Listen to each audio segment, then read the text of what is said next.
না মা, আমার খাবার প্রতি পয়সা দাও। তুমি প্রতিদিন আমার কাছে টাকা আসলে বাবা কি টাকা কি টাকা দিয়ে গেছে? যাও ও দিয়া, আজকে 500 টাকা দিলে 500 টাকা রিটার্ন করবো। হ্যালো বন্ধুরা, আজকে আমি 500 টাকা দিতে 500 টাকা রিটার্ন করবো। দেখো আজকে 500 টাকা দিয়ে কি করি। লাস্ট পর্যন্ত ভিডিওটা দেখো আর লাইক কমেন্ট শেয়ার করে দিও আর সাবস্ক্রাইব করে দিও। আসো দি এদিকে আসো বাবা, এই টাকাটা নিয়ে দুটো লেন্সের প্যাকেট একটা কোল্ড ড্রিঙ্কস নিয়ে এসো।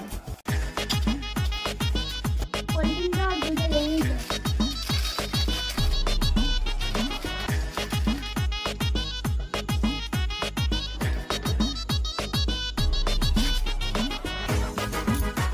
আমাকে তো এই জায়গা তো সাথে করে খাবার দেনা।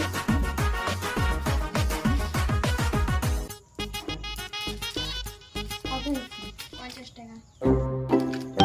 কই টাকা দিছো কই? টাকা দিয়েছি, বাবারে দিয়েছি। কোথায় আপনি টাকা দিলেন? টাকা দিয়েছি এই মতো 4NW753186। আরে মহিলাটা কি বলছে? টাকাটার নম্বরটা নিয়েছে। তাহলে মহিলাটা টাকা দিয়ে দিয়েছে মনে হয়। দেখি তো টাকাটা। এই না ভুলে গেছি তো বাদবাকি টাকা। হ্যালো গাইস, তোমরা তো দেখতে পেলে আমি খুব খুশি। 500 টাকা দিয়ে 500 টাকা ইনকাম করেছি।